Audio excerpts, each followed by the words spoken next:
बिस्मिल्लाहिर्रहमानिर्रहीम अस्सलाम वालेकुम। खेडा दे नाल मैं मुफाज करीम। नाजरीन, पाकिस्तान की परफॉर्मेंस की असीं गल करते पे हाँ तो आस्ट्रेलिया में बिग बैश लीग का मैदान सज्जा है तो बाबर आजम की परफॉर्मेंस के उत्ते बड़े सवालात खड़े हो गए हैं। पहले मैच में उन्होंने 2 रन बनाए, दूजे में सिर्फ 9 रन बना के चलते बने। तो शाहीन अफरीदी की असीं की गल करिए, उन्होंने 3 9 बालां सिटियां 1 ओवर में अंपायर ने बीच बचाव कराया आगे। तो इसी तरह रिजवान की असीं जे गल करिए वह भी बिल्कुल फ्लॉप नज़र आए ने, 4 रन बनाए ने तो 11 जी गेंदा ने वह खेडिया ने। तो यह सवालिया निशान है क्योंकि असं कहते पाए सन कि जी बिग बैश लीग घट तो PSL लीग ज़्यादा लगती पई सी। तो साडे नाल मुज़ाहिर अवान साहब मौजूद ने। मुज़ाहिर साहब, तुसीं ते फिर तारीफां दे पुल बंदे पाए सी कि जी बाबर आएगा, यह हो जाएगा। बेशक उनके 30,000 जोड़े फॉलोअर्स वधे ने सिडनी सिक्सर्स के, तो तुसीं की समझते की वजह हो सकती है बाबर की यह खराब परफॉर्मेंस की?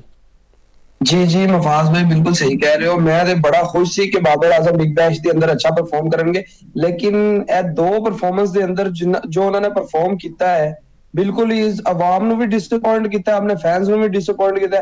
ਤੁਹਾਨੂੰ ਪਤਾ ਹੋਏਗਾ ਕਿ ਸਿਡਨੀ ਸਿਕਸਰਸ ਦੇ ਕਿੰਜ ਫਾਲੋਅਰ ਵਧੇ ਨੇ, ਕਿੰਜ ਰੀਲਸ ਵਾਇਰਲ ਹੋ ਰਹੀਆਂ ਸੀ, ਸਾਰਾ ਕੁਝ ਹੋ ਰਿਹਾ ਸੀ, ਲੇਕਿਨ ਬਾਬਰ ਆਜ਼ਮ ਪਰਫਾਰਮ ਹੀ ਨਹੀਂ ਕਰ ਰਿਹਾ। ਪਹਿਲੇ ਵੀ 0 ਤੇ ਆਊਟ ਹੋਏ ਤੇ ਕੱਲ ਜਿਹੜਾ ਆਊਟ ਹੋਏ ਨੇ ਉਹ ਸ਼ਾਰਟ ਮਿਡ ਵਿਕਟ ਤੇ ਜਿਹੜੀ ਸ਼ਾਰਟ ਕੀ ਉਹਨਾਂ ਨੇ, ਹਾਲਾਂਕਿ ਮੈਨੂੰ ਨਹੀਂ ਸਮਝ ਆਉਂਦੀ ਕਿ ਇਸ ਜਗ੍ਹਾ ਤੇ ਇਹੀ ਟੈਕਨੀਕ ਤੇ ਕਈ ਦਫਾ ਆਊਟ ਹੋ ਚੁੱਕੇ ਨੇ। ਤੇ ਬਾਬਰ ਆਜ਼ਮ ਨੇ ਬਿਲਕੁਲ ਗਲਤ ਸ਼ਾਟ ਖੇਲ ਕੇ ਸਾਰੇ ਫੈਨਸ ਨੂੰ, ਆਪਣਿਆਂ ਨੂੰ, ਉਸ ਤੋਂ ਇਲਾਵਾ ਸਾਨੂੰ ਸਾਰਿਆਂ ਨੂੰ ਡਿਸਅਪॉइंट ਕੀਤਾ ਕਿ ਅਸੀਂ ਤੇ ਇਹੀ ਸੋਚ ਰਹੇ ਸੀ ਕਿ ਅੱਛਾ ਪਰਫਾਰਮ ਕਰਨਗੇ, ਇਹਨਾਂ ਦੀ ਬੈਟਿੰਗ ਅੱਛੀ ਹੋਏਗੀ ਜਿਹਦੇ ਨਾਲ ਸਾਨੂੰ T20 ਵਰਲਡ ਕੱਪ ਦੇ ਅੰਦਰ ਵੀ ਇਹਨਾਂ ਦੀ ਪਰਫਾਰਮੈਂਸ ਨਜ਼ਰ ਆਏਗੀ। ਲੇਕਿਨ ਜੋ ਇਹ ਕਰਦੇ ਪਏ ਨੇ ਇਹਦੇ ਨਾਲ ਤੇ ਸਾਨੂੰ ਸਮਝ ਨਹੀਂ ਆ ਰਿਹਾ ਕਿ ਕੀ ਕਰਨਗੇ T20 ਵਰਲਡ ਕੱਪ ਦੇ ਅੰਦਰ। ਤੇ ਸ਼ਾਹੀਨ ਦੇ ਬਾਰੇ ਕੀ ਕਹੋਗੇ? ਸਾਡੀ ODI ਟੀਮ ਦੇ ਕੈਪਟਨ ਵੀ ਨੇ ਤੇ ਤੁਹਾਨੂੰ ਪਤਾ ਲਾਹੌਰ ਕਲੰਦਰਜ਼ ਵੀ ਟਰਾਫੀ ਜਿਤਾ ਚੁੱਕੇ ਨੇ, ਤਾਂ ਉਹ ਵੀ ਬੜੇ ਜਿਹੜੇ ਨਾ ਘਬਰਾਏ ਪਏ ਸੀ, ਹੱਥ ਪੈਰ ਫੁੱਲੇ ਸੀ ਉਹਨਾਂ ਦੇ। ਇਹ ਤੇ ਬੜਾ ਸਾਡੇ ਵਾਸਤੇ ਅਲਾਰਮਿੰਗ ਚੀਜ਼ ਹੈਗੀ ਕਿ ਉਹ ਸਾਡਾ ਇੰਨਾ ਵੱਡਾ ਖਿਡਾਰੀ ਹੋ ਕੇ ਵੀ ਜੇ ਪਰਫਾਰਮ ਨਾ ਕਰ ਪਾਏ ਤੇ सवाल तो उठेगा। जो शाहीन अफरीदी साहब ने किया है वो वैसे बहुत है। कोई भी प्राइम बॉलर या कोई भी सीनियर बॉलर, तुसी एक सीनियर बॉलर हैगे हो, ਤੁਹਾਡਾ ਬੰਦਾ ਹੀ ਨਹੀਂ 1 ओवर ਦੇ ਅੰਦਰ 3 9 ਕਰਾਣਾ ਹੈ। ਕਿੱਥੇ ਤੁਸੀਂ ਇੰਟਰਨੈਸ਼ਨਲ ਕ੍ਰਿਕਟ ਖੇਲਦੇ ਹੋ, ਲੀਗ ਕ੍ਰਿਕਟ ਹੈਗੀ ਹੈ, ਲੀਗ ਕ੍ਰਿਕਟ ਦੇ ਅੰਦਰ ਇਹੋ ਜਿਹਾ ਬਸ ਬਿਲਕੁਲ ਡਿਸਅਪॉइंटेड ਕਰਤਾ ਸਾਰਿਆਂ ਨੇ ਕਿ ਯਾਰ ਦੇਖੋ ਤੁਸੀਂ ਵਨਡੇ ਟੀਮ ਦੇ ਕੈਪਟਨ, ਉਸ ਤੋਂ ਇਲਾਵਾ ਤੁਸੀਂ T20 ਦੇ ਵੀ ਕੈਪਟਨ ਰਹੇ ਹੋ, ਉਸ ਤੋਂ ਇਲਾਵਾ ਤੁਸੀਂ ਲਾਹੌਰ ਕਲੰਦਰ ਦੇ ਅੰਦਰ ਕੈਪਟਨ ਹੋ, ਹਰ ਤਰਫ ਸਾਰਾ ਕੁਝ ਤੁਸੀਂ ਕਰਦੇ ਪਏ ਹੋ, ਲੇਕਿਨ ਫਿਰ ਵੀ ਤੁਸੀਂ ਜੋ ਕਰਦੇ ਪਏ ਹੋ ਮਤਲਬ 3 ਫੁੱਲ ਟਾਸਾ, ਯਾਰ ਕੋਈ ਵੀ ਆਮ ਛੋਟਾ ਬੋਲਰ ਵੀ ਹੋਏ ਉਹ ਫੁੱਲ ਟਾਸ ਬਿਲਕੁਲ ਹੀ ਗਲਤ ਹੈਗਾ ਕਿ ਉਹਦੇ ਤੋਂ ਪਤਾ ਚੱਲਦਾ ਕਿ ਯਾਰ ਤੁਹਾਡੇ ਬੋਲਿੰਗ ਸਕਿੱਲ ਹੀ ਖਤਮ ਹੋ ਚੁੱਕੇ ਨੇ। ਨਾ ਤੁਹਾਡੇ ਕੋਲ ਯਾਰਕ ਹੋ ਰਿਹਾ, ਨਾ ਤੁਸੀਂ ਬਾਉਂਸ ਕਰ ਰਹੇ ਹੋ। ਹਾਰਿਸ ਰੌਫ ਕਿਉਂ ਆਸਟ੍ਰੇਲੀਆ ਦੇ ਅੰਦਰ ਕਾਮਯਾਬ ਹੁੰਦੇ ਨੇ? ਬਾਉਂਸ ਹੀ ਕਰਦੇ ਨੇ, ਬਾਉਂਸ ਕੱਢਦੇ ਨੇ, ਤੁਸੀਂ ਸਿੱਧੀਆਂ ਫੁੱਲ ਟਾਸਾਂ ਕਰਾ ਰਹੇ ਹੋ, ਬਿਲਕੁਲ ਗਲਤ ਹੈਗਾ। ਇਹਦੇ ਅੰਦਰ ਤੇ ਆਵਾਮ ਤੇ ਬਿਲਕੁਲ ਡਿਸਅਪॉइंट ਹੋਈ ਹੈ ਸ਼ਾਹੀਨ ਅਫਰੀਦੀ ਤੋਂ ਕਿ ਯਾਰ ਤੁਸੀਂ ਪ੍ਰਾਈਮ ਬੋਲਰ ਹੋ, ਤੁਸੀਂ ਆਪਣੇ ਆਪ ਨੂੰ ਪ੍ਰਾਈਮ ਬੋਲਰ ਕਹਿੰਦੇ ਹੋ, ਸਭ ਤੋਂ ਮਹਿੰਗੇ PSL ਦੇ ਅੰਦਰ ਤੁਸੀਂ ਵੀ ਵਿਕਦੇ ਹੋ, ਲੇਕਿਨ ਜੋ ਤੁਹਾਡੀਆਂ ਨਜ਼ਰ ਆ ਰਹੀਆਂ ਨੇ ਇਹਦੇ ਅੰਦਰ ਤੇ ਬਿਲਕੁਲ ਨਹੀਂ ਲੱਗਦਾ ਕਿ ਅਸੀਂ T20 ਵਰਲਡ ਕੱਪ ਦੇ ਫਾਈਨਲ ਕੀ ਕੋਈ ਤੇ ਰਿਜ਼ਵਾਨ ਬਾਰੇ ਕੀ ਖਿਆਲ ਸੀ? ਤੇ ਉਹਨੂੰ ਡਿਫੈਂਡ ਕਰਦੇ ਸਨ ਕਿ ਜੀ ਉਹਦਾ T20 ਸਕੁਆਡ ਵਿੱਚ ਹੋਣਾ ਬਹੁਤ ਜ਼ਰੂਰੀ ਹੈ। ਅੱਗੇ ਤੁਹਾਨੂੰ ਪਤਾ T20 ਵਰਲਡ ਕੱਪ ਆਉਂਦਾ ਪਿਆ ਹੈ ਤੇ ਉਹ ਉਹਨਾਂ ਨੇ ਬੜਾ ਮਾਯੂਸ ਕੀਤਾ ਔਰ ਜਿਵੇਂ ਇੰਝ ਲੱਗਦਾ ਪਿਆ ਜਿਵੇਂ ਟੈਸਟ ਕ੍ਰਿਕਟ ਖੇਡਦੇ ਪਏ ਨੇ। ਰਿਜ਼ਵਾਨ ਦੀ ਗੱਲ ਕਰ ਰਹੇ ਹੋ ਸੀ? ਜੀ ਜੀ, ਬਿਲਕੁਲ ਐਸਾ ਹੀ ਹੈ। ਰਿਜ਼ਵਾਨ ਨੂੰ ਤੇ ਲੇਕਿਨ ਉਹਨੇ ਕੀਪਰਿੰਗ ਅੱਛੀ ਕੀਤੀ ਹੈ। ਪਹਿਲਾ ਮੈਚ ਸੀ, ਉਸ ਤੋਂ ਬਾਅਦ ਅਸੀਂ ਦੇਖਦੇ ਹਾਂ ਕਿ ਕੀ ਕਰਦੇ ਨੇ ਰਿਜ਼ਵਾਨ। ਲੇਕਿਨ ਉਮੀਦ ਹੈ ਜਿਸ ਮੌਕੇ ਤੇ ਉਹ ਆਏ ਨੇ ਤੇ ਉੱਥੇ ਤੇ ਰਿਜ਼ਵਾਨ ਦੀ ਜੋ ਟੈਕਨੀਕ ਹੋਈ ਹੈ, ਤੁਹਾਨੂੰ ਪਤਾ ਹੋਏਗਾ ਰਿਜ਼ਵਾਨ ਰੋਕ ਕੇ ਖੇਲਦੇ ਨੇ, ਸਿੰਗਲ ਡਬਲ ਸਟ੍ਰਾਈਕ ਰੋਟੇਟ ਰੱਖਦੇ ਨੇ। ਰਿਜ਼ਵਾਨ ਤੋਂ ਤੇ ਐਸੇ ਗੱਲ ਤੋਂ ਤੇ T20 ਤੋਂ ਬਾਹਰ ਨੇ ਕਿ ਉਹ ਟੈਸਟ ਕ੍ਰਿਕਟ ਨੂੰ T20 ਦੇ ਅੰਦਰ ਲੈ ਕੇ ਆ ਜਾਂਦੇ ਨੇ। ਤੇ ਉਮੀਦ ਹੈ ਕਿ ਅੱਛਾ ਪਰਫਾਰਮ ਕਰਨਗੇ। ਇਹ ਸਾਡੇ ਪਾਕਿਸਤਾਨੀ ਪਲੇਅਰ ਵਾਸਤੇ ਬੜੀ ਬੇਇੱਜ਼ਤੀ ਦਾ ਮੁਕਾਮ ਹੈਗਾ ਕਿ ਤੁਸੀਂ ਲੀਗ ਕ੍ਰਿਕਟ ਦੇ ਅੰਦਰ ਆਮ ਜਿਹੜੇ ਕਲੱਬਸ ਦੇ ਪਲੇਅਰ ਹੈਗੇ ਨੇ ਉਹਨਾਂ ਤੋਂ ਵੀ ਅੱਛਾ ਪਰਫਾਰਮ ਨਹੀਂ ਕਰ ਪਾ ਰਹੇ। ਤੇ ਫਿਰ ਤੇ ਤੁਸੀਂ ਇਹ ਸਾਡੀ ਕ੍ਰਿਕਟ ਦਾ ਇਹ ਹਾਲ ਹੋ ਚੁੱਕਿਆ ਕਿ ਸਾਡੇ ਪ੍ਰਾਈਮ ਜਿੰਨੇ ਵੀ ਹੈਗੇ ਨੇ, ਰਿਜ਼ਵਾਨ ਟੌਪ ਤੇ ਹੈਗੇ ਨੇ, ਬਾਬਰ ਟੌਪ ਤੇ ਹੈਗੇ ਨੇ, ਸ਼ਾਹੀਨ ਅਫਰੀਦੀ ਟੌਪ ਤੇ ਹੈਗੇ ਨੇ, ਉਹ ਪਰਫਾਰਮ ਨਹੀਂ ਕਰ ਪਾ ਰਹੇ। ਖੁਦ ਦੇਖ ਲਓ ਕਿ ਸਾਡੀ ਕ੍ਰਿਕਟ ਦਾ ਕੀ ਹਾਲ ਹੋ ਚੁੱਕਿਆ। ਤੇ ਮੁਜ਼ਾਹਿਰ ਸਾਹਿਬ, ਕੰਡੀਸ਼ਨ ਬਾਰੇ ਤੁਹਾਡਾ ਕੀ ਖਿਆਲ ਹੈ? ਪਿਛਲੇ ਸਾਲ ਅਸੀਂ ਸੀਰੀਜ਼ ਖੇਡ ਕੇ ਗਏ ਹਾਂ ਇੱਥੇ, ਤੇ ਅਸੀਂ ਤੇ ਇਦਾਂ ਖੇਡਦੇ ਪਏ ਜਿਵੇਂ ਅਸੀਂ ਪਹਿਲੀ ਵਾਰੀ ਇਹ ਪਿੱਚਾਂ ਤੇ ਖੇਡਦੇ ਨੇ ਆ ਕੇ। ਬਿਲਕੁਲ ਸਹੀ ਗੱਲ ਕੀਤੀ ਹੈ। ਪਿਛਲੀ ਵਾਲੀ ਵਨਡੇ ਸੀਰੀਜ਼ ਦੇ ਅੰਦਰ ਅਸੀਂ ਇੰਡੀਆ ਨੂੰ ਹਰਾਇਆ ਹੀ ਹੈਗਾ। ਤੇ ਸਮਝ ਨਹੀਂ ਆ ਰਹੀ, ਜਾਂ ਤੇ ਇਹਨਾਂ ਦੀ ਟੈਕਨੀਕ ਦਾ ਮਸਲਾ ਹੋਇਆ ਜਾਂ ਤੇ ਇਹ ਕੋਈ ਜ਼ਿਆਦਾ ਹੀ ਓਵਰ ਕੌਨਫੀਡੈਂਟ ਹੋਏ ਨੇ ਕਿ ਜੀ ਅਸੀਂ ਆ ਗਏ ਹਾਂ ਤੇ ਬਿਗ ਬੈਸ਼ ਨੂੰ 4 ਚੰਨ ਲੱਗ ਗਏ ਨੇ, ਇਹ ਹੋ ਗਿਆ ਜਾਂ ਉਹ ਲੈਟਰਮ ਪਟਰਮ ਜੋ ਵੀ ਗੱਲ ਹੈਗੀ ਹੈ। ਗੱਲ ਅਸਲ ਇਹ ਹੈਗੀ ਹੈ ਜਦੋਂ ਤੁਸੀਂ ਪਰਫਾਰਮ ਨਹੀਂ ਕਰੋਗੇ ਤੁਹਾਡੇ ਨਾਂ ਦੇ ਨਾਲ ਸਾਡੇ ਪਾਕਿਸਤਾਨ ਦਾ ਨਾਮ ਵੀ ਥੱਲੇ ਆਏਗਾ ਕਿ ਯਾਰ ਇਹ ਕੈਸੇ, ਇਹ ਉਹਨਾਂ ਦੇ ਪ੍ਰਾਈਮ ਬੋਲਰ ਹੈਗੇ ਨੇ ਜਾਂ ਉਹਨਾਂ ਦੇ ਪ੍ਰਾਈਮ ਬੈਟਸਮੈਨ ਨੇ ਕਿ ਇਹ ਪਰਫਾਰਮ ਕਰਦੇ ਪਏ ਨੇ। ਬਾਬਰ ਆਜ਼ਮ ਕੁਝ ਨਹੀਂ ਕਰ ਰਹੇ, ਸ਼ਾਹੀਨ ਅਫਰੀਦੀ ਕੁਝ ਨਹੀਂ ਕਰ ਰਹੇ, ਰਿਜ਼ਵਾਨ ਕੁਝ ਨਹੀਂ ਕਰ ਰਹੇ। ਸਿਰਫ ਇੱਕ ਬੰਦਾ ਹੈਗਾ ਜਿਹਨੂੰ ਅਸੀਂ ਟੀਮ ਤੋਂ ਬਾਹਰ ਕੀਤਾ ਹੋਇਆ, ਉਹਦੇ ਉੱਤੇ ਬਾਰ-ਬਾਰ ਆਈ ਗੱਲਾਂ ਹੁੰਦੀਆਂ ਜੀ ਉਹ ਆਏਗਾ ਤੇ ਕੈਪਟਨ ਬਣ ਜਾਏਗਾ। ਫਿਰ ਸ਼ਦਾਬ ਨੇ ਕਿ ਇਨਿੰਗਸ ਅੱਛੀ ਖੇਲੀ ਹੈ, ਉਸ ਤੋਂ ਇਲਾਵਾ ਤੇ ਮੈਨੂੰ ਕੋਈ ਵੀ ਪਾਕਿਸਤਾਨੀ ਪਲੇਅਰ ਅੱਛਾ ਪਰਫਾਰਮ ਕਰਦਾ ਨਜ਼ਰ ਨਹੀਂ ਆਇਆ। ਤੇ ਇਹੀ ਸ਼ਾਦਾਬ ਦੀ ਗੱਲ ਤੁਸੀਂ ਜਿਹੜੇ ਬੰਦੇ ਛੇੜਤੀ ਹੈ, ਬਾਹਰ ਜੇ ਅਸੀਂ ਵੇਖੀਏ ਤੇ ਉਹ ਰੀਹੈਬ ਤੋਂ ਬਾਅਦ ਵਾਪਸ ਆਏ ਨੇ, 2 ਮਾਹ ਤੱਕ ਕੋਈ ਪਰਫਾਰਮੈਂਸ ਸੀ, ਬੱਲਾ ਖਮੋਸ਼ ਸਨ ਉਹਨਾਂ ਦਾ ਵੀ, ਤੇ ਉਹਨਾਂ ਨੇ ਵੀ 34 ਰਨਸ ਦੀ ਇਨਿੰਗਸ ਖੇਡੀ, ਫਿਰ 2 ਵਿਕਟਾਂ ਲਈਆਂ। ਤੇ ਤੁਹਾਨੂੰ ਲੱਗਦਾ ਹੈ ਕਿ ਹੁਣ ਜਿਹੜਾ ਮੁਸਤਕਬਲ ਵਿੱਚ, ਕਿਉਂਕਿ ਹਜੇ ਤੁਹਾਨੂੰ ਪਤਾ ਕੈਪਟਨ ਦਾ ਅਨਾਉਂਸ ਨਹੀਂ ਹੋਇਆ, ਤੇ ਕੋਈ ਸਰਪ੍ਰਾਈਜ਼ ਲੱਭ ਜਾਏ ਕਿ ਸ਼ਾਦਾਬ ਐਜ਼ ਅ ਕੈਪਟਨ ਸਾਨੂੰ ਨਜ਼ਰ ਆਵਣ? ਕੈਪਟਨਸੀ ਤੇ ਚੇਂਜ ਨਹੀਂ ਹੋਣੀ ਚਾਹੀਦੀ, ਜੋ ਮੈਂ ਕਹਿਣਾ ਚਾਹ ਰਿਹਾ। ਬਾਕੀ ਸ਼ਾਦਾਬ ਨੂੰ ਟੀਮ ਚ ਹੋਣਾ ਚਾਹੀਦਾ, ਲੇਕਿਨ ਇੱਕ ਪਰਫਾਰਮੈਂਸ ਨਾਲ ਕੁਝ ਨਹੀਂ ਹੁੰਦਾ, ਕੰਟੀਨਿਊਸਲੀ ਪਰਫਾਰਮ ਕਰਨਗੇ ਤੇ ਪਤਾ ਚੱਲੇਗਾ। ਲੇਕਿਨ ਉਮੀਦ ਹੈ ਕਿ ਸ਼ਾਦਾਬ ਅੱਛਾ ਖੇਡ ਰਹੇ ਨੇ ਮਿਡਲ ਆਰਡਰ ਦੇ ਵਿੱਚ, ਠੀਕ ਹੈ ਸ਼ਾਦਾਬ ਜੈਸੇ ਬੈਟਸਮੈਨ ਦਾ ਹੋਣਾ ਜ਼ਰੂਰੀ ਹੈ।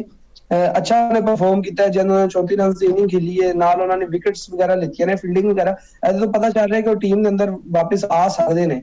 ਉਮੀਦ ਹੈ ਕਿ ਸ਼ਾਦਾਬ ਅਗਰ ਵਾਪਸ ਆਉਂਦੇ ਨੇ ਤਾਂ ਠੀਕ ਹੈ, ਟੀਮ ਹੋ ਜਾਏਗੀ। ਲੇਕਿਨ ਫਿਰ ਗੱਲ ਉੱਥੇ ਹੀ ਆ ਜਾਂਦੀ ਹੈ ਕਿ ਜਦੋਂ ਉੱਤੇ ਵਾਲੇ ਸਾਡੇ prime best batsman, best bowler ਅੱਛਾ ਪਰਫਾਰਮ ਨਹੀਂ ਕਰਨਗੇ, ਅਕੇਲੇ ਸ਼ਾਦਾਬ ਵੀ ਟੀਮ ਦੇ ਅੰਦਰ ਰਹਿ ਕੇ ਕੁਝ ਨਹੀਂ ਕਰ ਸਕਣਗੇ। ਜੇ ਅਸੀਂ ਸ਼ਾਦਾਬ ਦੀ ਗੱਲ ਕਰੀਏ ਤਾਂ ਉਹ ਫਿਰ ਕਿਹਦੀ ਜਗ੍ਹਾ ਆਵਣਗੇ? ਕਿਉਂਕਿ ਤੁਹਾਨੂੰ ਪਤਾ ਹੈ ਨਵਾਜ਼ ਦਾ ਬੱਲਾ ਵੀ ਚੱਲਦਾ ਪਿਆ, ਬੋਲਿੰਗ ਵੀ ਚੰਗੀ ਕਰਦੇ ਪਏ ਨੇ। ਉਹਦੇ ਇਲਾਵਾ ਫਹੀਮ ਅਸ਼ਰਫ ਤੁਹਾਨੂੰ ਪਤਾ ਬੜੀ ਅੱਛੀ ਫਾਰਮ ਵਿੱਚ ਨੇ, ਉਹਨਾਂ ਉੱਤੇ ਤਨਕੀਦ ਹੁੰਦੀ ਜੀ ਕਿ ਜੀ ਉਹ ਸਿਫਾਰਿਸ਼ ਦੇ ਉੱਤੇ ਆਏ ਨੇ, ਫਿਰ ਕਿਹਦੀ ਜਗ੍ਹਾ ਅਸੀਂ ਉਹਨਾਂ ਨੂੰ ਲਿਆਵਾਂਗੇ? ਇਹ ਵੀ ਤਾਂ ਦੱਸੋ ਨਾ। ਜਿਨ੍ਹਾਂ ਨੇ ਲਿਆਣਾ ਹੈ ਉਹਨਾਂ ਨੇ ਤਾਂ ਫਿਰ ਕਿਸੇ ਨਾ ਕਿਸੇ ਲੈ ਹੀ ਆਣਾ ਹੈ। ਤੁਸੀਂ ਵੀ ਬਿਹਤਰ ਜਾਣਦੇ ਹੋ ਮੁਫਾਜ਼ ਭਾਈ। ਬਾਕੀ ਉਹ ਦੇਖਣਗੇ ਕਿ ਸਪਿਨਰ ਵੈਸੇ ਜ਼ਿਆਦਾ ਮੇਰੇ ਖਿਆਲ ਨਾਲ ਸ੍ਰੀਲੰਕਾ ਦੇ ਅੰਦਰ ਕਾਮਯਾਬ ਹੋਣਗੇ, ਤੇ ਉਮੀਦ ਹੈ ਕਿ ਕੋਈ ਇੱਕ ਫਾਸਟ ਬੋਲਰ ਨੂੰ ਪਿੱਛੇ ਕਰਕੇ ਸਪਿਨਰ ਨੂੰ ਹੀ ਲੈ ਕੇ ਆਣਗੇ। ਨਸੀਮ ਸ਼ਾਹ ਦੀ ਵੀ ਜੋ ਪਰਫਾਰਮੈਂਸ ਹੈਗੀ ਹੈ, ਮੈਨੂੰ ਨਹੀਂ ਲੱਗਦਾ ਕਿ T20 ਸਕੋਰ ਤੇ ਬਣੇਗੀ। ਇਹ ਜਿਹੜਾ ਦੁਬਈ ਦੇ ਅੰਦਰ ਇੰਟਰਨੈਸ਼ਨਲ ਲੀਗ ਹੋਈ ਹੈ, ਉਹਦੇ ਅੰਦਰ ਤੇ ਉਹਨਾਂ ਦੀ ਪਰਫਾਰਮੈਂਸ ਬਿਲਕੁਲ ਫਰਕ ਪਰਫਾਰਮੈਂਸ ਸੀ, ਉਹਦੇ ਨਾਲ ਤੇ ਮੈਨੂੰ ਨਹੀਂ ਲੱਗਦਾ ਕਿ ਉਹ ਟੀਮ ਦੇ ਅੰਦਰ ਆ ਵੀ ਸਕਦੇ ਨੇ ਜਾਂ ਨਹੀਂ। ਨਸੀਮ ਸ਼ਾਹ ਦੀ ਫਿਟਨੈਸ ਉੱਤੇ ਸਵਾਲਾਤ ਕਿਉਂ ਨੇ? ਉਹ ਇੰਟਰਨੈਸ਼ਨਲ ਲੀਗ T20 ਵੀ ਖੇਡਦੇ ਪਏ ਨੇ, ਉੱਥੇ ਜਾ ਕੇ ਇਹਨਾਂ ਦੀ ਫਿਟਨੈਸ ਠੀਕ ਹੋ ਜਾਂਦੀ, ਤੇ ਪਾਕਿਸਤਾਨ ਵੱਲੋਂ ਜਦੋਂ ਖੇਡਦੇ ਨੇ ਵੈਸੇ ਹੀ ਘਬਰਾ ਜਾਂਦੇ ਆ। ਕਦੀ ਅਸੀਂ ਵੇਖ ਰਹੇ ਹਾਂ ਕਿ ਇਹਨਾਂ ਦੀ ਫਿਟਨੈਸ ਦੇ ਮਸਲੇ ਨੇ, ਕਦੀ ਠੀਕ ਹੈ ਨਾ ਸਾਹ ਫੁੱਲ ਜਾਂਦੇ ਨੇ, ਇਹ ਕੀ ਵਜ੍ਹਾ ਹੈ? ਅਸਲ 'ਚ ਸੀਨ ਇਹ ਹੈਗਾ ਕਿ ਜਿਹੜੀ ਲੀਗ ਕ੍ਰਿਕਟ ਹੈਗੀ ਉਹ ਇੰਟਰਨੈਸ਼ਨਲ ਕ੍ਰਿਕਟ ਤੋਂ ਥੋੜੀ ਚੇਂਜ ਹੈ। ਉਹਦੇ ਅੰਦਰ ਥੋੜੀ ਫਾਸਟ ਹੈ, ਥੋੜਾ ਇਸ ਤਰ੍ਹਾਂ ਸੀਨ ਹੈ। ਇੰਟਰਨੈਸ਼ਨਲ ਪਲੇਅਰ ਵੀ ਨਹੀਂ ਹੁੰਦੇ, ਮਤਲਬ ਕਿ ਪਿਚਸ ਉਸ ਹਿਸਾਬ ਨਾਲ ਨਹੀਂ ਬਣਾਈਆਂ ਜਾਂਦੀਆਂ, ਜਿਹਦੀ ਵਜ੍ਹਾ ਤੋਂ ਪਰਫਾਰਮ ਕਰ ਜਾਂਦੇ ਨੇ ਜਾਂ ਕਦੀ ਅੱਛਾ ਆਪਣਾ ਦਿਖਾ ਦਿੰਦੇ ਨੇ। ਇੰਟਰਨੈਸ਼ਨਲ ਚੀਜ਼ਾਂ ਹੋਰ ਨੇ। ਇੰਟਰਨੈਸ਼ਨਲ ਜਿਹੜੀ ਪੂਰੀ ਦੁਨੀਆ ਦੇ ਅੰਦਰ ਜਿਹੜੀ ਕ੍ਰਿਕਟ ਚੱਲ ਰਹੀ ਹੈ T20 ਵਗੈਰਾ ਜਾਂ ਜੋ ਵੀ, ਉਹਦੇ ਅੰਦਰ ਇਹੀ ਹੈਗਾ ਕਿ ਨਸੀਮ ਸ਼ਾਹ ਜਨ ਪਰਫਾਰਮ ਕਰਦੇ ਨੇ, ਉਹਨਾਂ ਦਾ ਤਾਂ ਬਿਲਕੁਲ ਹੀ ਬਣਦਾ ਹੀ ਨਹੀਂ ਹੈ ਟੀਮ ਦੇ ਅੰਦਰ ਰਹਿਣਾ, ਜਿਹੋ ਜੀ ਉਹਨਾਂ ਦੀ ਪਰਫਾਰਮੈਂਸ ਹੈਗੀ ਹੈ। ਤੇ ਇਹ ਲੀਗ ਕ੍ਰਿਕਟ ਦੇ ਉੱਤੇ ਅਗਰ ਤੁਸੀਂ ਕਿਸੇ ਵੀ ਖਿਡਾਰੀ ਨੂੰ ਅਗਰ ਤੁਸੀਂ ਸਿਲੈਕਟ ਕਰਨਾ ਤੇ ਲੀਗ ਕ੍ਰਿਕਟ ਤੇ ਨਹੀਂ ਕਰ ਸਕਦੇ। ਉਹਨਾਂ ਦੀ ਪਰਫਾਰਮੈਂਸ ਸੀਰੀਜ਼ ਦੇ ਅੰਦਰ ਵੇਖ ਕੇ ਪਤਾ ਚੱਲਦਾ ਉਹਨਾਂ ਕੀ ਫਾਰਮ ਕੀਤਾ। ਨਹੀਂ, ਇੱਥੇ ਪਾਕਿਸਤਾਨ ਕ੍ਰਿਕਟ ਬੋਰਡ ਦਾ ਕਿੰਨਾ ਕਸੂਰ ਤੁਸੀਂ ਸਮਝਦੇ ਹੋ? NOC ਤੇ ਉਹੀ ਜਾਰੀ ਕਰ ਦੇਣਾ ਕਿ ਤੁਸੀਂ ਜਾ ਕੇ ਪੈਸਾ ਕਮਾਓ, ਇਹੀ ਤਾਂ ਜ਼ਰੀਆ ਹੁੰਦਾ ਲੀਗ ਖੇਡਣ ਦਾ। ਬਿਲਕੁਲ ਸਹੀ ਕਹਿ ਰਹੇ ਹੋ, ਬਿਲਕੁਲ ਸਹੀ ਕਹਿ ਰਹੇ ਹੋ। NOC ਤੇ ਉਹੀ ਜਾਰੀ ਕਰਦੇ ਨੇ, ਲੇਕਿਨ ਉਹਨਾਂ ਨੂੰ ਸਿਰਫ 2 NOC ਜਾਰੀ ਹੁੰਦੀਆਂ ਨੇ ਸਾਲ ਦੀਆਂ। ਉਹਦੇ ਅੰਦਰ ਸੀਨ ਇਹੀ ਹੈਗਾ ਕਿ ਚਲੋ ਕ੍ਰਿਕਟਰ ਅਗਰ ਤੇ ਕੋਈ ਸੀਰੀਜ਼ ਵਗੈਰਾ ਦੇ ਅੰਦਰ ਨਹੀਂ ਹੈਗੇ, ਨਾਲ ਆਪਣਾ ਫਾਰਮ 'ਚ ਵੀ ਰਹਿਣ, ਨਾਲ ਆਪਣਾ ਪ੍ਰੈਕਟਿਸ ਵੀ ਕਰਦੇ ਰਹਿਣ, ਲੀਗ ਕ੍ਰਿਕਟ ਖੇਡ। ਐਸਾ ਵੀ ਤੇ ਹੁੰਦਾ ਹੈ ਅਗਰ ਤੁਸੀਂ ਇੱਕ ਅਰਸਾ ਤੱਕ ਕ੍ਰਿਕਟ ਛੋੜ ਦਿਓ ਤੇ ਉਸ ਤੋਂ ਬਾਅਦ ਤੁਸੀਂ ਅੱਛਾ ਪਰਫਾਰਮ ਨਹੀਂ ਕਰ ਸਕਦੇ। ਪ੍ਰੈਕਟਿਸ ਜਾਰੀ ਰੱਖਣ ਵਾਸਤੇ ਵੀ NOC ਜਾਰੀ ਕਰ ਦਿੰਦੇ ਨੇ, ਲੀਗ ਕ੍ਰਿਕਟ ਖੇਲੋ, ਸਾਰਾ ਕੁਝ ਠੀਕ ਹੈ। ਅਗਰ ਤੁਸੀਂ ਟੀਮ ਦੇ ਅੰਦਰ ਨਹੀਂ ਹੈ ਤਾਂ ਤੁਸੀਂ ਦੂਸਰੀ ਤਰਫੋਂ ਕ੍ਰਿਕਟ ਖੇਡ ਕੇ ਪਾਕਿਸਤਾਨ ਦਾ ਨਾਮ ਰੋਸ਼ਨ ਕਰੋ। ਲੇਕਿਨ ਜੋ ਇਹ ਕਰਦੇ ਪਏ ਨੇ ਲੀਗ ਕ੍ਰਿਕਟ ਦੇ ਅੰਦਰ, ਤਾਂ ਮੈਨੂੰ ਤੇ ਨਹੀਂ ਲੱਗਦਾ ਪਿਆ ਕਿ ਇਹ ਕੋਈ ਨਾਂ ਰੋਸ਼ਨ ਕਰ ਰਹੇ ਨੇ, ਸਗੋਂ ਨਾਂ ਡੁਬੋਂਦੇ ਪਏ ਨੇ ਸਾਡਾ ਪਾਕਿਸਤਾਨ ਦਾ, ਸਾਡੀ ਟੀਮ ਦਾ। ਕਿ ਕੈਸੇ ਇੱਕ ਦੌਰ ਹੁੰਦਾ ਸੀ, ਪਤਾ ਚੱਲਦਾ ਸੀ ਕਿ ਪਾਕਿਸਤਾਨੀ ਬੋਲਰਸ ਨੇ, ਪਤਾ ਚੱਲਦਾ ਸੀ, ਲੋਕ ਦੇਖਦੇ ਸੀ ਕਿ ਯਾਰ ਪਾਕਿਸਤਾਨੀ ਬੋਲਰਸ ਨੇ। ਅੱਜ ਕੱਲ ਸਾਡਾ ਪ੍ਰਾਈਮ ਬੋਲਰ ਫਿਰ ਜਾਂਦੀ ਸ਼ਾਹੀਨ ਅਫਰੀਦੀ ਤੇ ਪ੍ਰਾਈਮ ਬੋਲਰ ਦੇ ਇਹ ਹਾਲ ਹੈ, ਤੇ ਬਾਕੀ ਸਾਰਾ ਥੱਲੇ ਕੀ ਹੋਏਗਾ ਇਹ ਤੇ ਤੁਸੀਂ ਬਿਹਤਰ ਜਾਣਦੇ ਹੋ। ਪ੍ਰਾਈਮ ਬੋਲਰ ਨੇ 3 9 ਬਾਲਾਂ ਸਿੱਟੀਆਂ ਨੇ, ਅੰਪਾਇਰ ਨੇ ਬੀਚ ਬਚਾਓ ਕਰਾਇਆ ਆ ਕੇ, ਭਾਈ ਤੁਹਾਨੂੰ ਮੂੰਹ ਨਾ ਸੁਜਾ ਦੀ ਅਗਲੇ ਦਾ। ਤੇ ਇਹ ਤੇ ਹਾਲ ਹੈ, ਉਹ ਕਹਿੰਦੇ ਨਾ ਪਾਕਿਸਤਾਨ ਦਾ ਪ੍ਰੀਮੀਅਮ ਫਾਸਟ ਬੋਲਰ, ਤੇ ਫਿਰ ਅੱਲਾ ਹੀ ਬਚਾਇਆ ਜਿਵੇਂ ਦਾ ਕੋਈ ਪ੍ਰੀਮੀਅਮ ਫਾਸਟ ਬੋਲਰ। ਇਹਨਾਂ ਦੀ ਆਪਸ ਦੀ ਲੜਾਈਆਂ ਇਹੀ ਚੱਲਦੀਆਂ ਪਈ ਜੀ, ਮੈਨੇ ਕਪਤਾਨੀ ਕਰਨੀ ਹੈ, ਮੈਂ ਕਪਤਾਨੀ ਕਰਨੀ ਹੈ। ਗੱਲ ਇਹ ਤੁਸੀਂ ਪਰਫਾਰਮ ਤੇ ਕਰਕੇ ਵਿਖਾਓ। ਪਰਫਾਰਮੈਂਸ ਉਹਨਾਂ ਦੀ ਇਹ ਹੈ ਕਿ 3 9 ਬਾਲਾਂ ਨੇ ਪਰਫਾਰਮੈਂਸ ਹੈਗੀ ਹੈ, ਤੇ ਤੁਸੀਂ ਮਹਿੰਗੇ ਤੇ ਟੀਮ ਵੇਖਦੇ ਪਏ ਹੋ, ਤੇ ਉੱਤੋਂ ਜਾ ਕੇ ਤੁਸੀਂ ਕੀ ਪਰਫਾਰਮ ਕਰ ਰਹੇ ਹੋ? 0 ਸਕੋਰ, 9 ਸਕੋਰ। ਉੱਤੋਂ ਤੁਸੀਂ ਉਹਨਾਂ ਤਕਨੀਕਾਂ ਤੇ ਹੀ ਆਊਟ ਹੋ ਰਹੇ ਹੋ ਜਦੋਂ ਪਹਿਲੇ ਵੀ ਆਊਟ ਹੁੰਦੇ ਰਹੇ ਹੋ। ਬਿਲਕੁਲ ਡਿਸਪਾਇੰਟ ਕਰ ਰਹੇ। ਮੈਂ ਤੇ ਬੜਾ ਖੁਸ਼ ਸੀ ਕਿ ਬਿਗ ਬੈਸ਼ ਦੇ ਅੰਦਰ ਜਾ ਕੇ ਅੱਛਾ ਪਰਫਾਰਮ ਕਰਨਗੇ, ਆਵਾਮ ਨੂੰ ਖੁਸ਼ੀ ਹੋਏਗੀ। ਬਿਗ ਬੈਸ਼ ਦੇ ਆਪਣੀ ਰੇਟਿੰਗ ਉੱਤੇ ਚੁੱਕ ਲਈ, ਪਾਕਿਸਤਾਨ ਦੇ ਸਾਰੇ ਫੋਲੋਅਰ ਵਗੈਰਾ ਸਾਰੇ ਵੇਖ ਰਹੇ ਨੇ ਉਹਨਾਂ ਦੀ ਲੀਗ ਵਗੈਰਾ, ਲੇਕਿਨ ਸਾਡੇ ਪਲੇਅਰ ਹੀ ਨਹੀਂ ਪਰਫਾਰਮ ਕਰ ਰਹੇ ਤੇ ਕੀ ਸਾਨੂੰ ਮਜ਼ਾ ਹੀ ਨਹੀਂ ਆ ਰਿਹਾ। ਬਿਲਕੁਲ ਲੀਗ ਤੋਂ ਜ਼ਿਆਦਾ ਤਵੱਜੋ ਇਹਨਾਂ ਦੀ ਇੰਟਰਨੈਸ਼ਨਲ ਕ੍ਰਿਕਟ ਵੱਲ ਹੋਣੀ ਚਾਹੀਦੀ, ਕਿਉਂਕਿ ਸਾਨੂੰ ਉਮੀਦਾਂ ਵਾਬਸਤਾ ਹੁੰਦੀਆਂ ਜਦੋਂ ਇਹ ਮੈਦਾਨ ਵਿੱਚ ਉਤਰਦੇ ਨੇ, ਤੇ ਜਦੋਂ ਨਹੀਂ ਪਰਫਾਰਮੈਂਸ ਆਉਂਦੀ ਫਿਰ ਸਾਡੇ ਦਿਲ ਟੁੱਟਦੇ ਨੇ। ਅਸੀਂ ਵੀ ਇੱਥੇ ਬਹਿ ਕੇ ਗੱਲਾਂ ਕਰਦੇ ਹਾਂ। ਤੇ ਮੁਜ਼ਾਹਿਰ ਸਾਹਿਬ ਵੱਧ ਸ਼ੁਕਰੀਆ ਤੁਸੀਂ ਸਾਡੇ ਨਾਲ ਜੁੜਿਓ। ਫਿਲਹਾਲ ਇੱਕ ਬ੍ਰੇਕ ਲੈਂਦੇ, ਬ੍ਰੇਕ ਤੋਂ ਬਾਅਦ ਵਾਪਸ ਆते ਰਹੋ।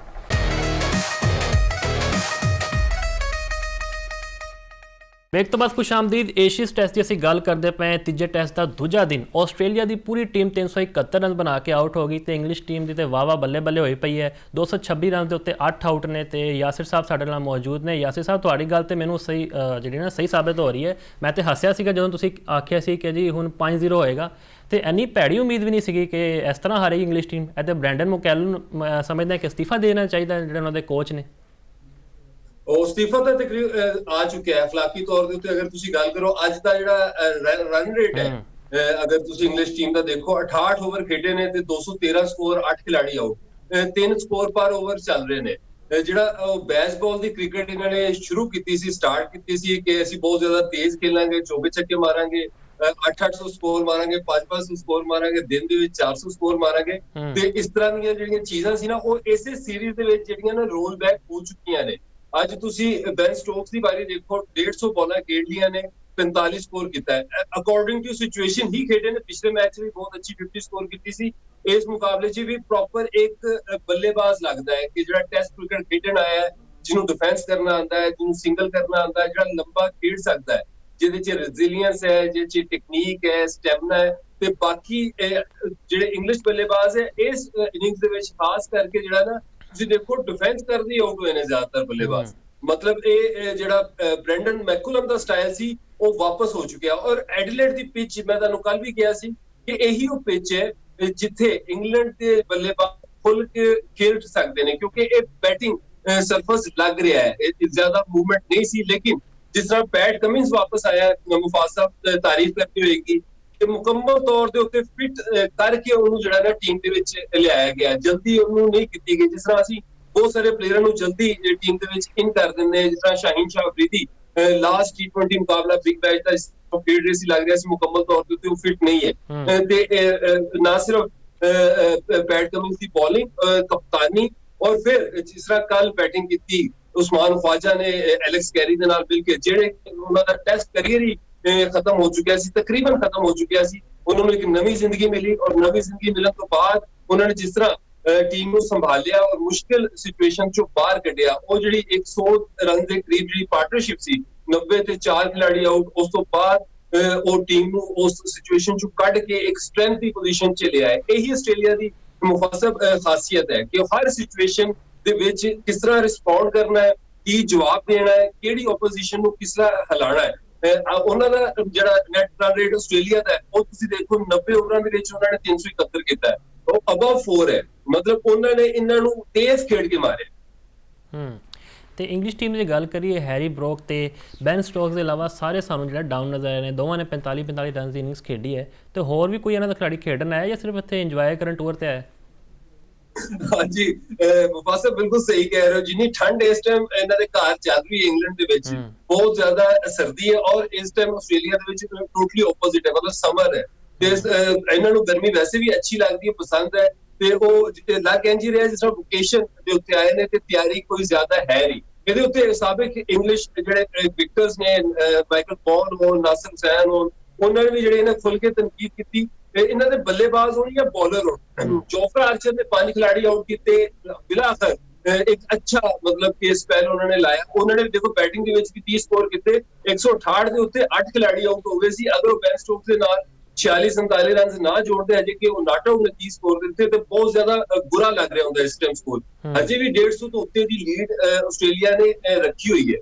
ਅਗਰ ਆਸਟ੍ਰੇਲੀਆ ਦੀ ਟੀਮ 100 ਰਨ ਦੀ ਵੀ ਲੀਡ ਲੈ ਜਾਂਦੀ ਹੈ ਤੇ ਇਸ ਮੈਚ ਦੇ ਵਿੱਚ ਵੀ ਹੈਵੀ ਡਿਫੀਟ ਜਿਹੜੀ ਹੈ ਨਾ ਇੰਤਜ਼ਾਰ ਕਰ ਰਹੀ ਹੈ। ਔਰ ਮੇਰੇ ਖਿਆਲ ਦੇ ਵਿੱਚ ਐਸ਼ਜ਼ ਜਿਹੜਾ ਨਾ 95% ਜਿਹੜਾ ਨਾ ਓਵਰ ਹੋ ਚੁੱਕਿਆ, ਔਰ ਇਸੇ ਮੁਕਾਬਲੇ ਦੇ ਵਿੱਚ ਮਤਲਬ ਐਡੀਲੇਡ ਦੇ ਵਿੱਚ ਹੀ ਇਹ ਫੈਸਲਾ ਹੋ ਜਾਏਗਾ 3-0 ਦੇ ਨਾਲ। ਤੇ ਅੱਗੇ ਜਿਹੜੀ ਮੇਰੀ ਪ੍ਰੈਡਿਕਸ਼ਨ ਹੈ ਉਹ ਇਸੇ ਹਿਸਾਬ ਦੇ ਨਾਲ ਸੀ ਕਿ ਨਾ ਸਿਰਫ ਇਹਨਾਂ ਦੇ ਬੋਲਰਸ ਸ਼ਾਰਟ ਵਾਈਡ ਤੇ ਉਹ ਲਾਈਨ ਲੈਂਥ ਜਿਹੜੀ ਹੈ ਨਾ, ਜਿਸ ਤਰ੍ਹਾਂ ਮਾਈਕਲ ਨਸੀਰ ਨੂੰ ਤੁਸੀਂ ਦੇਖੋ ਪਿਛਲੇ ਮੁਕਾਬਲੇ ਦੇ ਵਿੱਚ ਜ਼ਿਆਦਾ ਪੇਸ ਨਹੀਂ ਸੀ, ਕੰਟਰੋਲ ਜ਼ਿਆਦਾ ਦਿਖਾਇਆ, ਇੱਕ ਹੀ ਲਾਈਨ ਲੈਂਥ ਦੇ ਉੱਤੇ ਬੋਲਿੰਗ ਕੀਤੀ। ਤੁਹਾਨੂੰ ਲੰਬੇ ਸਪੈਲ ਕਰਨੇ ਪੈਂਦੇ ਨੇ ਟੈਸਟ ਮੈਚਸ ਦੇ ਵਿੱਚ, ਤੁਹਾਨੂੰ ਸੈਟਅਪ ਕਰਨਾ ਪੈਂਦਾ ਹੈ ਬੱਲੇਬਾਜ਼ਾਂ ਨੂੰ, ਇੰਜ ਜਾਂਦੇ ਹੀ ਵਿਕਟਾਂ ਨਹੀਂ ਮਿਲ ਜਾਂਦੀਆਂ। ਇੰਗਲੈਂਡ ਦੇ ਜਿਹੜੇ ਬੋਲਰਸ ਨੇ ਉਹ ਇੰਜ ਲੱਗਦਾ ਹੈ ਜਿਸ ਤਰ੍ਹਾਂ ਲੰਬੀ ਓਵਰ ਜਿਹੜੇ ਨਾ ਕਿਤਨੇ ਕੀਤੇ ਹੋਏ ਨੇ ਫਸਟ ਕਲਾਸ ਦੇ ਵਿੱਚ, ਛੋਟੇ ਸਪੈਲ ਕਰਕੇ ਆਏ ਨੇ, T20 ਕ੍ਰਿਕਟ ਜ਼ਿਆਦਾ ਖੇਡਦੇ ਨੇ, ਵੱਡੇ ਕ੍ਰਿਕਟ ਜ਼ਿਆਦਾ ਖੇਡਦੇ ਨੇ। ਇਸੇ ਤਰ੍ਹਾਂ ਇਹਨਾਂ ਦੇ ਬੱਲੇਬਾਜ਼ ਵੀ ਜਿਹੜੇ ਨਾ ਉਹ ਖੁੱਲਾ ਖੇਡਣਾ ਜਾਣਦੇ ਨੇ, ਮਤਲਬ ਕਿ ਉਹਨਾਂ ਨੂੰ ਜਿਹੜਾ ਜਿਸ ਤਰ੍ਹਾਂ ਉਹ ਓਲੀ ਪੌਪ ਦਾ ਆਊਟ ਦੇਖੋ ਨਾ ਤੁਸੀਂ,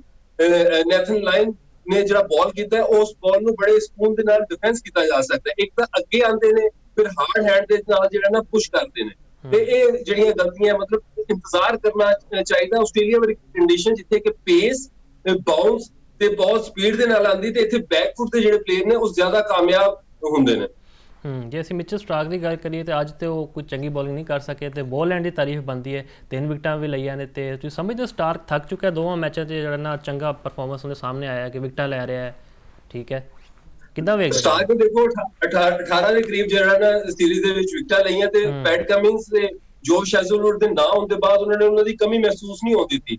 ਤੇ ਇੱਕ ਵੱਡਾ ਬੋਲਰ ਹੈ ਤੇ ਉਹਨੇ ਦੇਖੋ ਬੋਲਿੰਗ ਅੱਛੀ ਕੀਤੀ ਹੈ। 3 ਇਨਿੰਗਸਾਂ ਦੇ ਵਿੱਚ ਐਸ਼ੀਜ਼ ਦੀ ਜਿਹੜੀ ਜੇ ਤੱਕ 4 ਚੱਲੀਆਂ ਸੀ, 5ਵੀਂ ਇਨਿੰਗਸ ਹੈ, ਤੇ ਪਹਿਲੇ ਓਵਰ ਦੇ ਵਿੱਚ ਜਿਹੜਾ ਨਾ ਆਊਟ ਕਰ ਦਿੰਦੇ ਸੀ। ਪਹਿਲਾ ਓਵਰ ਹੋਵੇ ਜਾਂ ਪੂਰਾ ਸਪੈਲ ਉਹਦਾ ਦੇਖੋ ਨਾ, ਮਿਚਲ ਸਟਾਰਕ ਦਾ ਚੰਗਾ ਸਪੈਲ ਉਹਨੇ ਲਾਇਆ, ਮਤਲਬ ਸਵਿੰਗ ਵੀ ਦਿਖਿਆ ਹੈ, ਪੇਸ ਵੀ ਦਿਖੀ ਹੈ। ਉਸ ਤੋਂ ਬਾਅਦ ਜਿਹੜਾ ਨਾ ਕਿਉਂਕਿ ਪੈਟ ਕਮਿੰਸ ਆ ਚੁੱਕਿਆ ਸੀ ਤੇ ਵਿਕਟਾਂ ਜ਼ਰੂਰ ਸ਼ੇਅਰ ਹੁੰਦੀਆਂ, ਜਦੋਂ ਇੱਕ ਵੱਡਾ ਬੋਲਰ ਖੇਡ ਰਿਹਾ ਹੁੰਦਾ ਤੇ ਜ਼ਿਆਦਾ ਚਾਂਸਿਸ ਹੁੰਦੇ ਕਿ ਉਹਦੇ ਕੋਲ ਵਿਕਟਾਂ ਜਾਣ।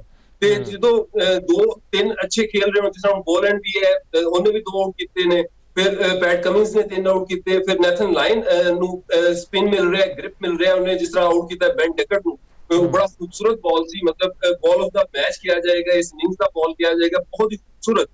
ਮਤਲਬ ਇਸ ਪਿਚ ਦੇ ਉੱਤੇ ਦੇਖੋ ਗ੍ਰਿਪ ਵੀ ਹੋਣ ਲੱਗ ਗਈ ਹੈ, ਟਰਨ ਵੀ ਹੋਣ ਲੱਗ ਗਈ ਹੈ, ਤੇ ਚੌਥੀ ਵਾਰੀ ਇੰਗਲੈਂਡ ਨੇ ਖੇਡਣੀ ਹੈ, ਤੇ ਚੌਥੀ ਵਾਰੀ ਦੇ ਵਿੱਚ ਹੋਰ ਜ਼ਿਆਦਾ ਜਿਹੜਾ ਨਾ ਬਾਲ ਬ੍ਰੇਕ ਹੋਏਗਾ, ਗ੍ਰਿਪ ਹੋਏਗਾ, ਤੇ ਮੁਸ਼ਕਲਾਂ ਜਿਹੜੀ ਨਾ ਇੰਗਲਿਸ਼ ਟੀਮ ਵਾਸਤੇ ਜਿਹੜੀਆਂ ਪਹਿਲੇ ਬਹੁਤ ਜ਼ਿਆਦਾ ਨੇ, ਅੱਗੇ ਹੋਰ ਵੱਧਦੀਆਂ ਜਾਣਗੀਆਂ। ਤੇ ਯਾਸਿਰ ਸਾਹਿਬ, ਇੰਗਲਿਸ਼ ਟੀਮ ਤੁਸੀਂ ਕੀ ਲੱਗਦਾ ਕਿੱਥੇ ਲੈਕ ਕਰੀ ਹੈ? ਬੋਲਿੰਗ ਦਾ ਮਸਲਾ ਹੈ, ਫੀਲਡਿੰਗ ਦਾ, ਜਾਂ ਬੈਟਿੰਗ ਦਾ? ਹੁੰਦਾ ਸੀ ਨਾ ਮਾਦੀ 'ਚ ਏਨ ਬੈਲ ਖੇਡਦੇ ਹੁੰਦੇ ਸੀ, ਐਂਡੀ ਸਟ੍ਰੌਸ ਖੇਡਦੇ ਹੁੰਦੇ ਸਨ, ਲੇਕਿਨ ਹੁਣ ਉਹ ਜਜ਼ਬਾ ਨਜ਼ਰ ਨਹੀਂ ਆਉਂਦਾ ਇਹਨਾਂ ਵਿੱਚ, ਬਿਲਕੁਲ ਨਾ ਘਬਰਾਇਆ ਜੀ ਬੰਦਾ ਹੁੰਦਾ, ਉਸ ਤਰ੍ਹਾਂ ਖੇਡਦੇ ਪਏ ਨੇ।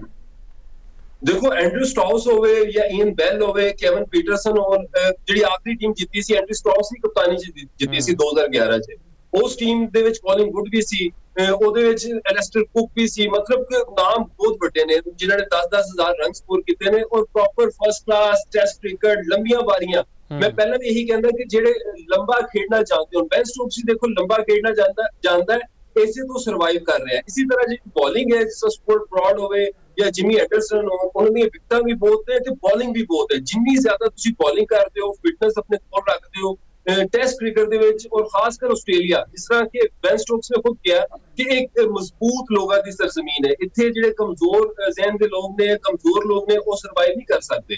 ਉਹਦੇ ਵਾਸਤੇ ਦੇਖੋ ਕ੍ਰਿਕਟ ਦੇ ਵਿੱਚ ਹੋਵੇ ਜਾਂ ਕਿਸੇ ਵੀ ਐਥਲੈਟਿਸਿਜ਼ਮ ਦੇ ਵਿੱਚ ਹੋਵੇ, ਤੁਹਾਨੂੰ ਪਹਿਲਾਂ ਫਿਜ਼ੀਕਲ ਫਿਟਨੈਸ ਚਾਹੀਦੀ ਹੈ ਮੈਂਟਲ ਸਟਰੈਂਥ ਵਾਸਤੇ, ਫਿਰ ਤੁਹਾਡੀ ਆਉਂਦੀ ਹੈ ਟੈਕਨੀਕ, ਸਕਿੱਲ, ਟੈਲੈਂਟ, ਟੈਂਪਰਾਮੈਂਟ, ਇਹ ਸਾਰੀਆਂ ਚੀਜ਼ਾਂ ਬਣਦੀਆਂ ਨੇ ਖੇਡ ਕੇ। ਤੇ ਇਹ ਜਿਹੜੇ ਪਲੇਅਰਸ ਨੇ ਇਹ ਜ਼ਿਆਦਾਤਰ ਜਿਹੜੇ ਨਾ ਹੁਣ ਕਿਉਂਕਿ ਲੀਗ ਕ੍ਰਿਕਟ ਹੈ ਤੇ ਆਪਣੇ ਆਪ ਨੂੰ ਬਚਾ ਕੇ ਰੱਖਦੇ ਨੇ ਤਾਂ ਕਿ ਫਰੈਂਚਾਈਜ਼ ਕ੍ਰਿਕਟ, T20 ਕ੍ਰਿਕਟ, ਉੱਥੋਂ ਪੈਸੇ ਵੀ ਜ਼ਿਆਦਾ ਮਿਲਦੇ ਨੇ, ਟੈਨਸ਼ਨ ਵੀ ਜ਼ਿਆਦਾ ਮਿਲਦੀ ਹੈ। ਤੇ ਟੈਸਟ ਕ੍ਰਿਕਟ ਦੇ ਵਿੱਚ ਅੱਜ ਕੱਲ ਜਿਹੜਾ ਨਾ ਠੀਕ ਹੈ ਇੰਗਲੈਂਡ ਜਾਂ ਆਸਟ੍ਰੇਲੀਆ ਪੈਸਾ ਦਿੰਦਾ ਹੈ, ਲੇਕਿਨ ਬਹੁਤ ਜ਼ਿਆਦਾ ਜਿਹੜੇ ਪਲੇਅਰ ਨਾ ਲੰਬੀ ਕ੍ਰਿਕਟ ਖੇਲਣ ਦੀ ਵਜ੍ਹਾ ਨਾਲ ਉਹ ਜਿਹੜਾ ਲੰਬਾ ਆਦਤ ਨਹੀਂ ਰਹਿੰਦੀ ਤੁਹਾਨੂੰ ਲੰਬਾ ਜਿਹੜਾ ਨਾ ਖੇਡਣ ਦੀ, ਇਹੀ ਇੱਕ ਵਜ੍ਹਾ ਹੈ ਇੰਗਲਿਸ਼ ਟੀਮ ਦੀ। ਫਿਰ ਇਹਨਾਂ ਨੇ ਜਿਹੜਾ ਨਾ ਇੱਕ ਚੋਰ ਰਸਤਾ ਜਿਹੜਾ ਨਾ ਕੱਢ ਲਿਆ ਕਿ ਬੇਸਬਾਲ ਦਾ ਨਾਮ ਦੇ ਕੇ ਕਿ ਜਦੋਂ ਅਸੀਂ ਉਹ ਕਹਿੰਦੇ ਨਾਚ ਨਾ ਜਾਣੇ ਆਂਗਣ ਟੇੜਾ, ਕਿ ਲੰਬਾ ਨਹੀਂ ਖੇਡ ਸਕਦੇ, ਚਲੋ ਨਾ ਸਹੀ ਬਰਸਟ ਮਾਰੀਏ, ਮਤਲਬ ਖੜੇ ਹੋ ਜਾਈਏ ਅਫਰੀਦੀ ਦੀ ਤਰ੍ਹਾਂ, ਚੌਕੇ ਛੱਕੇ ਮਾਰੀਏ, ਕੀ ਪਤਾ ਸਾਡੇ ਨਾਲ ਲੱਗ ਜਾਏ। ਜਿਹੜਾ ਇੰਗਲਿਸ਼ ਟੀਮ ਦੀ ਜਿਹੜੀ ਪੋਜੀਸ਼ਨ ਚੱਲਦੀ ਪਈ ਹੈ, ਤੁਹਾਨੂੰ ਲੱਗਦਾ ਹੈ ਕਿ ਕਮਬੈਕ ਕਰ ਸਕਦੇ ਨੇ ਮੈਚ ਵਿੱਚ ਜਾਂ ਇਵਨ ਡਰਾ ਹੀ ਕਰਾ ਸਕਣ? ਬਹੁਤ ਮੁਸ਼ਕਲ ਹੈ ਮੁਫਾਜ਼ ਸਾਹਿਬ। ਤੁਸੀਂ ਦੇਖੋ ਇਹ ਦੂਜੀ ਵਾਰੀ ਹੈ, ਔਰ ਦੂਸਰੇ ਦਿਨ ਜਿਹੜਾ ਐਡੀਲੇਡ ਦੀ ਪਿੱਚ ਹੈ ਨਾ, ਇਸ ਤੋਂ ਅੱਛੀ ਪਿੱਚ ਤੁਹਾਨੂੰ ਕੀ ਮਿਲੇਗੀ? ਤੀਸਰੇ ਦਿਨ ਹੋਰ ਅੱਛੀ ਪਿੱਚ ਹੋਏਗੀ ਜੋ ਆਸਟ੍ਰੇਲੀਆ ਨੇ ਬੈਟਿੰਗ ਕਰਨੀ ਹੈ, ਤੇ ਆਸਟ੍ਰੇਲੀਆ ਜਾਂ ਤਾਂ 100 ਰਨ ਦੀ ਲੀਡ ਹੋਵੇ ਆਸਟ੍ਰੇਲੀਆ ਦੀ, ਫਿਰ ਆਸਟ੍ਰੇਲੀਆ ਨੂੰ ਆਂਦੇ ਹੀ ਤੁਸੀਂ ਜਿਹੜਾ ਨਾ 100-150 ਦੇ ਉੱਤੇ ਆਊਟ ਕਰ ਦੋ, ਇਹੀ ਇੱਕ ਆਪਸ਼ਨ ਬਣਦਾ ਹੈ ਇੰਗਲੈਂਡ ਦੇ ਕੋਲ ਕਮਬੈਕ ਕਰਨ ਦਾ। ਲੇਕਿਨ ਸਿਰਫ ਜੋਫਰਾ ਆਰਚਰ ਦੇ ਸਿਰ ਦੇ ਉੱਤੇ, ਔਰ ਜੋਫਰਾ ਆਰਚਰ ਵੀ ਤੁਹਾਨੂੰ ਪਤਾ ਹੈ ਕਿ ਪਹਿਲਾ ਸਪੈਲ ਬਹੁਤ ਅੱਛਾ ਕਰਦਾ ਹੈ, ਦੂਜੇ 'ਚ ਥੱਕ ਜਾਂਦਾ, ਤੀਜੇ 'ਚ ਲੱਗਦਾ ਹੈ ਜੋਫਰਾ ਆਰਚਰ ਨਹੀਂ ਹੈ, ਇਹ ਜੋਫਰਾ ਆਰਚਰ ਦਾ ਜਿਹੜਾ ਨਾ ਡੁਪਲੀਕੇਟ ਹੈ, ਮਤਲਬ ਬਹੁਤ ਹੀ ਸਲੋ ਹੋ ਜਾਂਦੇ ਨੇ। ਤੇ ਸਿਰਫ ਜੋਫਰਾ ਆਰਚਰ, ਬੈਨ ਸਟੋਕਸ ਦੇ ਬੋਲਿੰਗ ਦੇ ਵਿੱਚ ਹੋਣ ਦੇ ਨਾਲ ਮੈਨੂੰ ਨਹੀਂ ਲੱਗਦਾ ਕਿ 100 ਜਾਂ 150 ਦੇ ਉੱਤੇ ਆਊਟ ਕਰ ਰਹੀ ਸੀ। ਸ਼ੁਏਬ ਅਖਤਰ ਨੇ ਕੋਲੰਬੋ ਦੇ ਵਿੱਚ ਆਸਟ੍ਰੇਲੀਆ ਨੂੰ ਇੱਕ ਹੈਵੀ ਲੀਡ ਤੋਂ ਬਾਅਦ ਆਊਟ ਕਰ ਦਿੱਤਾ ਸੀ। ਉਦੋਂ ਪਾਕਿਸਤਾਨ ਨੂੰ ਟੈਸਟ ਮੈਚ ਹਾਰਿਆ ਸੀ, 280 ਚੇਸ ਕਰਨਾ ਸੀ, ਲੇਕਿਨ ਸ਼ੁਏਬ ਅਖਤਰ ਦੇ 7 ਖਿਡਾਰੀ ਉਹਨਾਂ ਦੇ ਬਿਲਕੁਲ ਸਮਝ ਲਓ ਕਿ 20-25 ਸਕੋਰਾਂ ਦੇ ਉੱਤੇ ਆਊਟ ਕਰ ਦਿੱਤੇ ਸੀ। ਇਹੋ ਜਿਹੀ ਕੋਈ ਪਰਫਾਰਮੈਂਸ ਆਵੇ, ਇਹੋ ਜਿਹਾ ਕੋਈ ਤਗੜਾ ਸਪੈਲ ਆਵੇ, ਜੋਫਰਾ ਆਰਚਰ ਵੱਲੋਂ ਆਵੇ, ਬੈਨ ਸਟੋਕਸ ਵੱਲੋਂ ਆਵੇ ਜਾਂ ਕਾਰਸ ਵੱਲੋਂ ਆਵੇ, ਕਿ ਇੱਕ ਹੀ ਸਪੈਲ ਦੇ ਵਿੱਚ 30-40-50 ਰਨ ਦੇ ਉੱਤੇ ਜਿਹੜਾ ਨਾ ਪੂਰੀ ਆਸਟ੍ਰੇਲੀਆਈ ਟੀਮ ਨੂੰ ਆਊਟ ਕਰੇ, ਫਿਰ ਆ ਕੇ ਜਿਹੜਾ ਨਾ ਕੋਈ 200-220 ਸਕੋਰ ਹੋਵੇ ਜਿਹਨੂੰ ਚੇਸ ਕਰਨਾ ਪਵੇ, ਔਰ ਚੇਸ ਕਰਕੇ ਇਹ ਟੀਮ ਜਿਹੜਾ ਨਾ ਇੰਗਲਿਸ਼ ਟੀਮ ਟੈਸਟ ਦੇ ਵਿੱਚ ਵਾਪਸ ਆ ਸਕਦੀ। ਲੇਕਿਨ ਇਹ ਬਹੁਤ ਹੀ ਜਿਹੜਾ ਨਾ ਇਹਦੇ ਚਾਂਸਸ ਘੱਟ ਨੇ। ਬਿਲਕੁਲ ਯਾਰ ਸਾਹਿਬ, ਇੰਝ ਲੱਗਦਾ ਪਿਆ ਕਿ 5-0 ਹੋਏਗਾ, ਕਿਉਂਕਿ ਇੰਗਲਿਸ਼ ਟੀਮ ਬਿਲਕੁਲ ਘਬਰਾਈ ਪਈ ਹੈ। ਉਹ ਲੱਗ ਨਹੀਂ ਰਹੀ ਜੋ ਮਾਜ਼ੀ 'ਚ ਹੁੰਦੀ ਸਨ, ਐਂਡਰੀ ਫਲਿੰਟੌਫ, ਏਨ ਬੈਲ ਜਿਵੇਂ ਅਸੀਂ ਗੱਲ ਕਰਦੇ ਪਏ ਸਨ, ਐਂਡੀ ਸਟ੍ਰੌਟਸ, ਲੇਕਿਨ ਹੁਣ ਉਹ ਬਿਲਕੁਲ ਕੋਈ ਜਜ਼ਬਾ ਨਹੀਂ ਹੈਗਾ। ਹੁਣ ਇੰਝ ਲੱਗਦਾ ਕਿ ਉਹ ਹਾਰਨ ਹੀ ਆਏ ਨੇ। ਜਿਵੇਂ ਤੁਸੀਂ ਗੱਲ ਕੀਤੀ ਸੀ ਕਿ ਜੀ ਬ੍ਰੈਂਡਨ ਮੈਕਲਮ ਨੂੰ 3 ਦਿਨ ਵਾਸਤੇ ਰੈਂਟ 'ਤੇ ਲੈ ਲੈਣਾ ਚਾਹੀਦਾ ਸੀਗਾ ਸਟੇਡੀਅਮ। ਚਲੋ ਬਹਿਰਹਾਲ ਏਸ਼ੀਆ ਸੀਰੀਜ਼ ਵੱਡੀ ਸੀਰੀਜ਼ ਹੁੰਦੀ ਹੈ, ਸ਼ਾਇਕੀਨ ਫਿਰ ਵੀ ਵੇਖਦੇ ਨੇ, ਟਿਕਟਾਂ ਭਰ ਕੇ ਆਉਂਦੇ ਨੇ, ਤੇ ਸਾਡੀ ਵੀ ਦੁਆ ਹੈ ਕਿ ਅੱਛਾ ਮੈਚ ਹੋਵੇ, ਸ਼ਾਇਕੀਨ ਜ਼ਿਆਦਾ ਤੋਂ ਜ਼ਿਆਦਾ ਜਿਹੜਾ ਨਾ ਇਹਦੇ ਕੋਲ ਮਹਿਜ਼ੂਜ਼ ਹੋਣ। ਤੇ ਇਹ ਸਾਰੇ ਮੌਜ਼ੂਆਤ ਸਨ ਜਿਨ੍ਹਾਂ ਉੱਤੇ ਅਸੀਂ ਚਾਨਣ ਪਾਇਆ। ਮੈਨੂੰ ਦਿਓ ਇਜਾਜ਼ਤ, ਅੱਲਾ ਹਾਫਿਜ਼ ਨਾਜ਼ਰੀਨ।